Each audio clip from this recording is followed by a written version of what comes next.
ഒരു നിമിഷം ഗണേഷ് നോക്കൂ, ഞാൻ വരാം ഗണേഷിൽ വന്നിട്ട് വരാം. ഗണേഷ് നോക്കൂ, ഈ തെരഞ്ഞെടുപ്പിൽ നിങ്ങൾ മത്സരിക്കാൻ പോകുന്നത് മോദിയുടെ ഗ്യാരണ്ടിയുടെ പുറത്താണ്. പക്ഷേ ഇന്ന് ഓരോ ദിവസവും പുറത്തേക്ക് വരുന്നത് നിങ്ങൾ 400 എന്ന് പുറത്തു പറയുകയും ഉള്ളിൽ 150 കിട്ടുമോ എന്ന് പറഞ്ഞ് കരഞ്ഞ് നിലവിളിച്ച് ED-യും IT-യും ഈ പറയുന്ന പ്രതിപക്ഷ ഓഫീസുകളിൽ പോയി അവരുടെ ഉള്ള അക്കൗണ്ടും ചില്ലിക്കാശും പൂട്ടിക്കുകയല്ലേ നിങ്ങൾ ചെയ്തുകൊണ്ടിരിക്കുന്നത്? ദാ ഇന്ന് വന്നിരിക്കുന്നു CPM-ന്റെ തൃശ്ശൂർ ജില്ലയിലെ അക്കൗണ്ട് നിങ്ങൾ പൂട്ടാൻ പോകുന്നു. 5 കോടി. ഭയന്നോ മോഡി? 5 കോടി കണ്ടിട്ടാ? 5 കോടിയല്ല, ഈ ജനങ്ങളെ കണ്ടിട്ട്. അല്ല 5 കോടി എവിടുന്നാ വന്നത്? അല്ല 5 കോടി എവിടുന്നാ വന്നത്? 5 കോടി എവിടുന്നാ വന്നത്?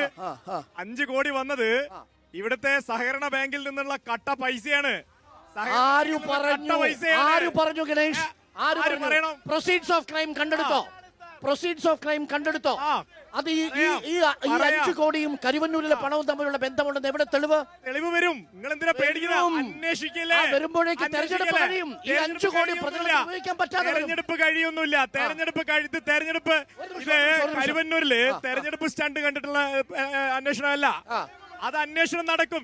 ഞാൻ പറയട്ടെ, അല്ല അന്വേഷണം നടന്നുകൊണ്ടിരിക്കുകയാണ്. അന്വേഷണം തെരഞ്ഞെടുപ്പ് കണ്ടിട്ടല്ല, അന്വേഷണം നടക്കും. അന്വേഷിച്ചാൽ ജില്ലാ സെക്രട്ടറി അടക്കമുള്ള ആളുകൾ അകത്തു പോകും. ഒറ്റ ചോദ്യമുള്ളൂ. നോക്കൂ, കരുവന്നൂർ വിഷയത്തിൽ ഒരു കുറ്റപത്രം സമർപ്പിച്ചല്ലോ. ആ കുറ്റപത്രത്തിൽ ഏത് നേതാവിന്റെ പേരുണ്ട് സാർ? സാറേ, നിങ്ങൾ എന്തിനാ പേടിക്കുന്നത്? എന്തിനു പേടിക്കുന്നു? പേടിക്കണ്ട. ആര് പേടിക്കുന്നു? അന്വേഷിക്കും. ഈ സർക്കാർ നിങ്ങളിങ്ങനെ അന്വേഷിച്ച് എവിടം വരെ പോയാലും തെരഞ്ഞെടുപ്പിന്റെ സമയമാകുമ്പോൾ ED വരുന്നു, IT വരുന്നു, CBI വരുന്നു. അതാണ് എന്റെ ചോദ്യം. നിങ്ങൾ ഇന്ത്യയിൽ വരുന്ന പ്രതിഷേധം കണ്ട് ഭയന്നിരിക്കുന്നു മോദി? ഇന്ത്യയിൽ ഒരു പ്രതിഷേധവുമില്ല. ഇന്ത്യയിലെ ജനങ്ങൾ നരേന്ദ്രമോദിയെ 3ാം വട്ടവും സ്വീകരിക്കാൻ തയ്യാറായി നിൽക്കുകയാണ്. ഇന്ത്യയിലെ ജനങ്ങൾ നിങ്ങൾ കണ്ടോ? ഈ കേരളത്തിൽ നരേന്ദ്രമോദിയെ സ്വീകരിക്കുവാൻ ജനങ്ങൾ വരും. നരേന്ദ്രമോദി നടപ്പിലാക്കുന്ന പദ്ധതികൾ 8 കാലി മമ്മൂഞ്ഞുമാരാവുന്ന MP-മാർ ഈ കോഴിക്കോടിന് വേണ്ട എന്ന് ഈ തെരഞ്ഞെടുപ്പ് തെളിയിക്കും. 8 കാലി മമ്മൂഞ്ഞുമാർ വേണ്ട എന്ന് തെളിയിക്കും. അമൃത് പദ്ധതി, ഇവിടുത്തെ റെയിൽവേ സ്റ്റേഷൻ, ഇവിടുത്തെ ദേശീയപാത, അവിടെ ഫ്ലക്സ് അടിച്ചു വെക്കുന്ന MP വേണ്ട, അവിടെ ഫ്ലക്സ് അടിക്കുന്ന മരുമോൻ മന്ത്രി വേണ്ട എന്ന് ഈ കേരളം തെളിയിക്കും. ഒരു സംശയവും വേണ്ട. BJP-യുടെ മാത്രമാണ്. ഏത് മൻമോഹൻ സിംഗ് ശരി ഗണേഷ് ഇനി നേരിട്ടുള്ള 1-2 ചോദ്യങ്ങൾക്കുള്ള മറുപടി തന്നിട്ട് വോട്ടർമാരുടെ ചോദ്യത്തിലേക്ക് വരാം. ഒരു നിമിഷം സാർ.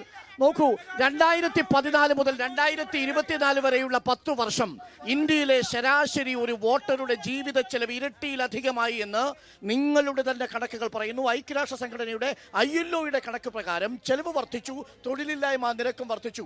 ഈ സാഹചര്യത്തിൽ ഇന്ത്യയിലെ തൊഴിലിന് വേണ്ടി കാത്തിരിക്കുന്ന ചെറുപ്പക്കാർ BJP വോട്ട് ചെയ്യുമെന്ന് നിങ്ങൾ എങ്ങനെ കരുതും സാർ? അതുണ്ടാവും. എന്തുണ്ടാവും? തൊഴിലില്ലായ്മയോ?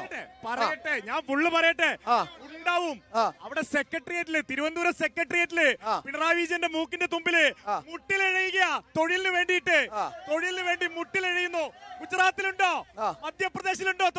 അവിടെ തൊഴിലില്ല.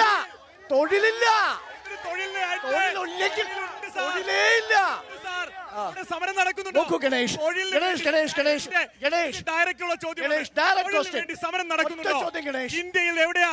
ഈ കേരളത്തിൽ സെക്രട്ടേറിയറ്റിന്റെ നടയിൽ മാത്രമാണ് സമരം നടക്കുന്നത് സാർ. ശരി ഗണേശന്റെ ചോദ്യം, ഇന്ത്യയിൽ ഏറ്റവും കൂടുതൽ സർക്കാരിൽ തൊഴിൽ കൊടുത്ത സംസ്ഥാനം ഏതാണ്? സർക്കാർ മാത്രമല്ല തൊഴിൽ കൊടുക്കുന്നത്. സർക്കാരിൽ ഏറ്റവും കൂടുതൽ തൊഴിൽ കൊടുത്ത സർക്കാർ തൊഴിലാളികളാ? ഇവിടെ ഇരിക്കുന്ന ആൾക്കാർ സർക്കാരിൽ മാത്രമാണോ എന്ന് പറഞ്ഞാൽ എന്താ? എല്ലാ മേഖലയിലും തൊഴിലാണ് വേണ്ടത്, അല്ല സർക്കാർ തൊഴിലല്ല. തൊഴിൽ കൊടുത്തിട്ടും ILO-യുടെ കണക്ക് പ്രകാരം തൊഴിലില്ലായ്മ 65%-ലേക്ക് ഉയർന്നത് എങ്ങനെയാണ് സാർ? തൊഴിൽ കൊടുക്കുന്ന സ്ഥാപനങ്ങൾ ഇവിടെ പൂട്ടിക്കൊണ്ടിരിക്കുന്നു. നോക്കൂ ഗണേഷ് നോക്കൂ, 65% തൊഴിലില്ലായ്മ നിരക്ക് വർദ്ധിക്കുന്നു. ഇന്ത്യയിലെ ചെറുപ്പക്കാരിൽ 85% തൊഴിലില്ലാത്തവരായി മാറുന്നു. എന്റെ സാറേ, ഇരിക്കുന്ന ആൾക്കാരോട് ചോദിക്ക് തൊഴിലില്ലാത്ത ആൾക്കാരാണോന്ന്. തൊഴിൽ എല്ലാവരുടെ പോക്കറ്റ് എടുത്ത് നോക്കാനുണ്ട്. 500 ആയിരിക്കും, 500, 1000, 2000 ഉണ്ടാവും. പോക്കറ്റ് എടുത്ത് നോക്ക്. എല്ലാവരുടെയും പോക്കറ്റ്. പോക്കറ്റ് കാണിക്ക്, പേഴ്സ് കാണിക്ക്, തൊഴിലുണ്ടാവും. 50 രൂപയ്ക്ക് പെട്രോൾ അഴിമതിയും പ്രതികരണങ്ങളിലേക്ക് പെട്രോളും. വരാം. ഗണേഷ് എന്റെ ചോദ്യം സ്പെസിഫിക് ആയിരുന്നു. അതായത് രണ്ട് ചോദ്യങ്ങൾക്ക് താങ്കൾക്ക് ഉത്തരമില്ല. ഒന്ന്, ജീവിത ചെലവ് ഇരട്ടിച്ചു. എതിർവാദമുണ്ടോ? ജീവിത ചെലവ് ഇരട്ടിച്ചാൽ അതിനനുസരിച്ച് തൊഴിൽ വേതനം ഇവിടെ ലഭിക്കുന്നുണ്ട് സർ. എവിടെ കിട്ടി? ഇവിടെ ലഭിക്കുന്നുണ്ട്. ഇവിടെ ആരെങ്കിലും നോക്ക്, നിങ്ങൾ ഇവരൊക്കെ നോക്കാരുണ്ട്. ഈ ആള് ഇത് കേരളമാണ് സാർ, കേരളമായിക്കോട്ടെ, കേരളമാണ്. ഇവിടെ പട്ടിണി കിടക്കുന്നത് 66,000 ആൾക്കാർ മാത്രമാണ്. ഇന്ത്യയാണ്. ഞാൻ പറയാം. എനിക്കൊരു ചെറിയ ഇടവേള വേണം.